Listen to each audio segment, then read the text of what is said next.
So we're thinking, can we ever hope to establish justice? That's our question today.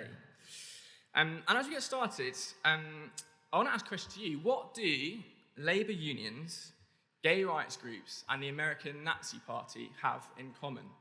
What do gay rights groups, labour unions, and the American Nazi Party have in common? Now, you're probably sat there, what on earth can these groups have in common? They are so utterly opposed to each other. They are so different in their aims, their means, and their belonging. They surely can't have anything. And I think that makes the response even more confusing. One journalist, Jonah Goldberg, did a bit of digging into justice and how we define it. And he looked at these groups and was surprised to find that they all insist they are champions of social justice. They all insist they're champions of social justice. Let that sink in. And that's my point today, my big point. Justice has become so confused, so distorted, and so untethered from any sense of objective reality, meaning, or value, that to call for justice or to pursue justice is practically impossible and ideologically incomprehensible. Within this confused climate, there is no hope for justice to be established. So, where are we going? There's two problems, and then I'd love to suggest two possible solutions to you. So, number one, we do not agree what justice is. I've touched upon that, haven't I? We do not agree what justice is. And yet we all want to live in a world where there is no injustice. We don't want a world where children are abused by those that are meant to protect them. We don't want to be subject to violence or humiliation because of our gender. We don't want to live in a society where people have no choice but to sleep on the streets. I hope on this we are all agreed. But these statements do not tell us what justice is. They might show us what it looks like, but they give us no meaningful or working definition. And that's a problem. Because before we can establish justice, before we can have hope of bringing justice about, we've got to know what it is. As I was doing some reading for this, one writer put it this way: seldom do those issuing the calls for justice acknowledge that currently there are competing visions of justice, often at sharp variance, and that none of them have achieved anything like a cultural consensus. Even within this room, we could ask around and you would all have, I think, a different definition of what justice is and how we go about achieving it. Take, for example, a kind of an issue that's been in the news recently, the Insulate Britain group, the kind of Extinction Rebellion spin-off that wants the government to fund and take responsibility for insulating homes. Now, they've been making headlines by kind of disrupting motorways and traffic in a bid to achieve their goals. Now, on their side, injustice is the kind of climate crisis. It's the destruction of the world and the planet that we love. It's the continuation of CO2 emissions. And yet, from the motorist side, the motorists caught up in these protests, they feel injustice in the sense that they can't get to work in time. They can't fulfill their 0 hours contracts obligations. They are angry that ambulances can't get to where they're meant to go because of these protests.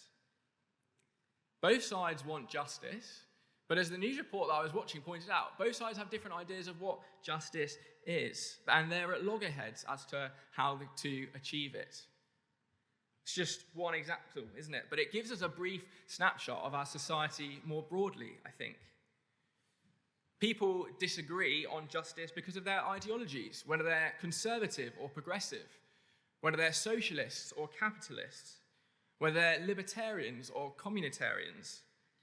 People on both sides claim they're on the side of justice. And people divide also, don't they, on single issues: climate change, welfare, immigration, minority rights, end and beginning of life, foreign and trade policy, even house building, as the recent kind of NIMBY, not in my backyard kind of complaints have been making the headlines in the news. And it's not only that, is it, but our tribe increasingly defines our view of justice. We're quick to dismiss those that are different from us, quick to ally ourselves with our tribe, whatever they may be and whatever they're doing. And whilst we might call for justice and compassion, we're very willing to ride roughshod over such notions when it comes to interacting with our opponents. At best, I think we can agree on some end goals. We want to see the elimination of poverty, of racism, of war, of famine. But even with these fairly limited and pretty much universally accepted goals, people would diverge on how to go about achieving them. We've got no common vision for justice. We have no means of achieving it. How on earth can we begin to have hope that justice will be established? And this is something we feel, don't we? We're frustrated and angry. We're despairing and sad about this. It's why public discourse often swings into such inflammatory and aggressive language. Because those that disagree with us on what justice is and how to establish it, they're standing in our way. They're stopping us achieving our vision of justice. By definition, they are opposed to justice. And so tensions increase, temperatures are raised, and violence becomes acceptable, at least violent rhetoric. And as battle lines are drawn and pitchforks are raised, our hope for establishing justice ebbs away. It ebbs away as we see the intransigence and the apathy of those in power towards matters of injustice. It ebbs away as we become frustrated, tired, and angry that nothing seems to change, despite protests, charities, inquiries, elections, political protests, and legal challenges. And it ebbs away as we begin to perpetuate that injustice as a means of cutting through with our side of the story. We don't agree what justice is. But there's a second problem. We are all culpable for injustice. We're all culpable for injustice. So let's lay aside that issue for a moment. Even if we could agree on what justice is and how we achieve it, would we be able to do so? For many years, we have assumed that the world is becoming a better place, haven't we? That justice is on its way, and that we'll all be happier in a liberal, internationalist, democratic, capitalist democracy. But for those of us who are kind of Generation Z, just think about what our childhood and our coming of age has seen. It's been defined by 9/11 and the war on terror. It's been defined by the failed democratic uprisings of the Arab Spring, by the greed and the financial manipulation of the banking crisis, by rising inequality levels, and by domestic political turmoil, both here and in the United States. And now we're living through a pandemic. More personally, we've seen the protests recently, haven't we, of Extinction Rebellion and Black Lives Matter. And we feel a pressure, a longing, a want to be part of the solution. And yet things can look so bleak. Even though it's 2021, justice remains elusive. In fact, we might even go so far as to say that even though it's 2021, injustice seems to be more prevalent than ever. The rise of social media and 24/7 news and international travel help us to be more and more aware, doesn't it, of the suffering and the injustice across the globe, all over the place, of the pain and the hurt that is in our world. But why? Where does this injustice come from? Well, perhaps the problem's out there.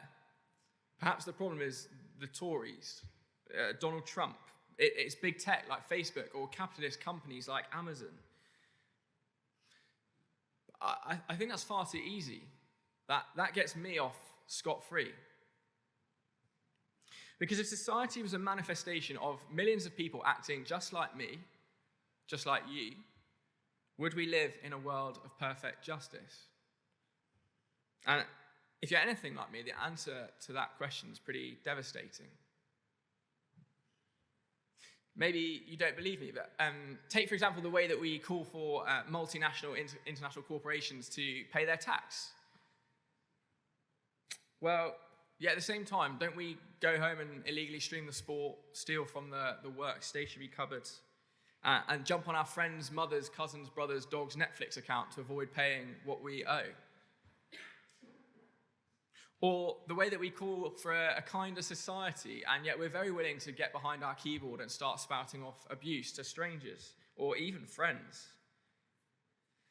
We demand justice and then turn into bullying opponents without a shred of respect for their humanity. We walk around in t-shirts that say, in a world where you can be anything, be kind, and then we turn around and start ripping into Brenda from Huddersfield because she's got her views on the environment all wrong. Or we start to alienate Jacob because he's decided he wants to take a grad job in an international bank. Maybe these examples aren't you, but I'm confident we'd all have things we'd be ashamed of that we wouldn't put on our public record. So what's the solution to this? Do we just all need to try a little bit harder? Maybe if I donated more money, or if I volunteered more, or recycled more, campaigned more, maybe if I educated myself more. I don't know about you, but I certainly feel incapable. I feel crushed by all the demands that society tells me I must fulfill to be just. I can't establish justice. I don't have the integrity or the ability. I can't establish justice because I don't know what it is. I don't know how to. I feel crushed and overwhelmed. And part of dealing with that is lashing out at others. It all becomes one big comparison game. I can justify myself by saying, at least I'm not like Priti Patel. At least I don't eat meat. At least I read anti-racism books. But not only is that distasteful, it's a miserably low bar given what's at stake, isn't it?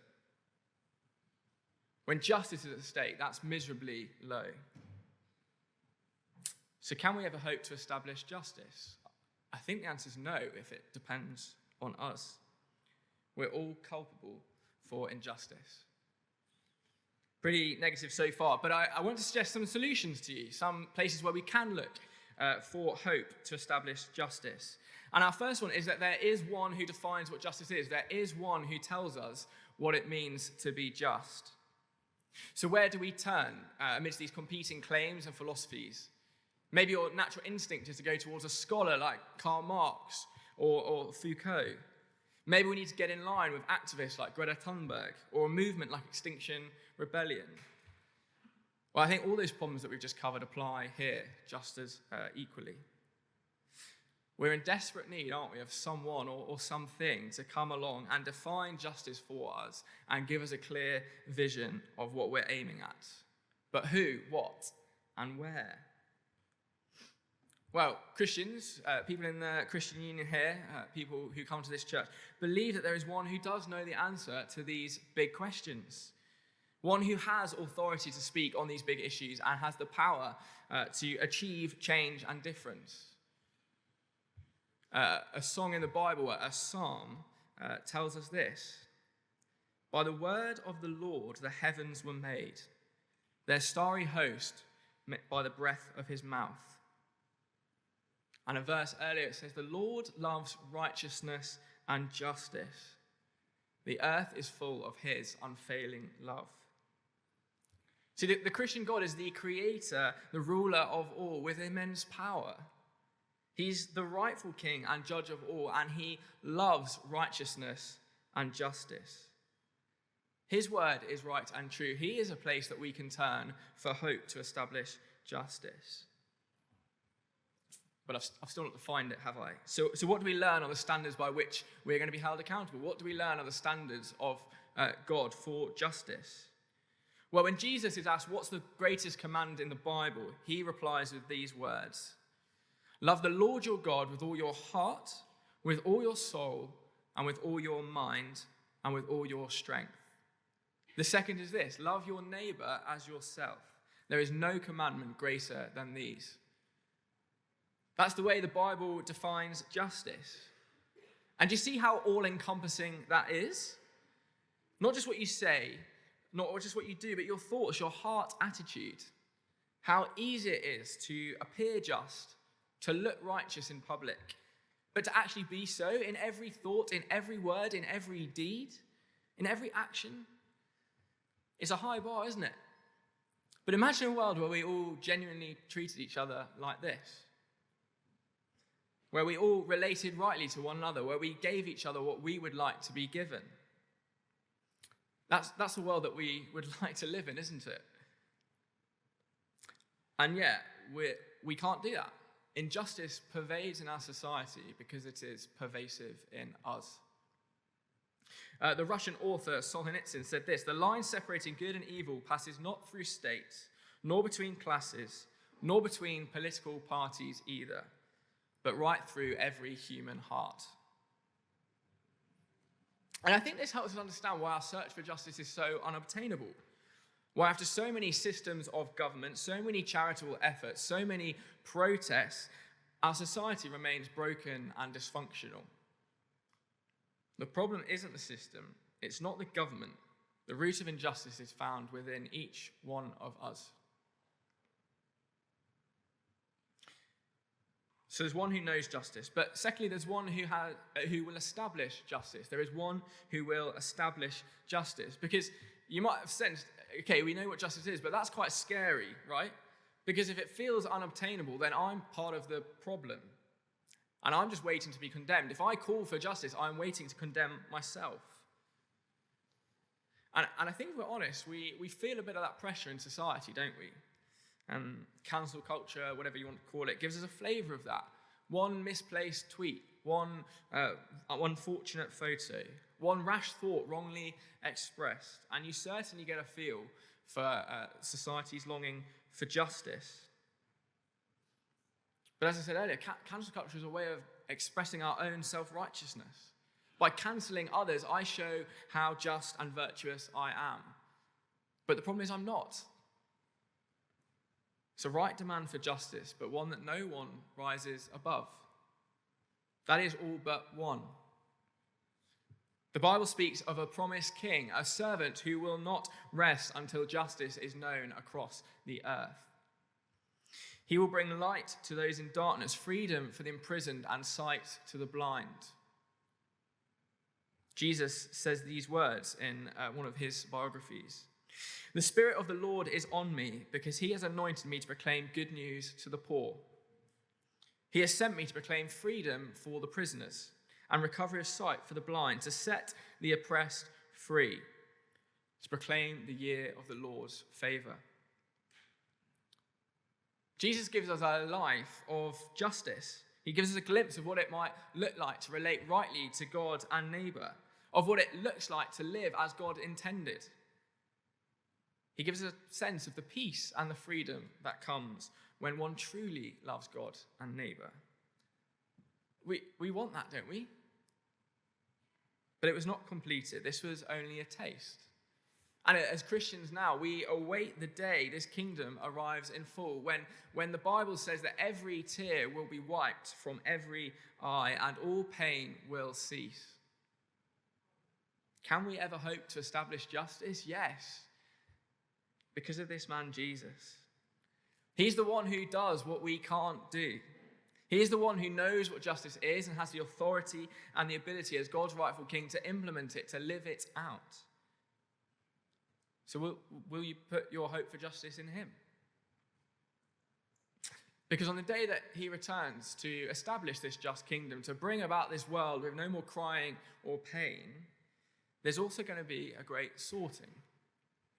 Those that reject Jesus as king, who reject his plan for a just and a right world, choose instead to rely on their own efforts at justice. They choose to follow their own works. And the truth is, none of us will be able to stand on that day of judgment.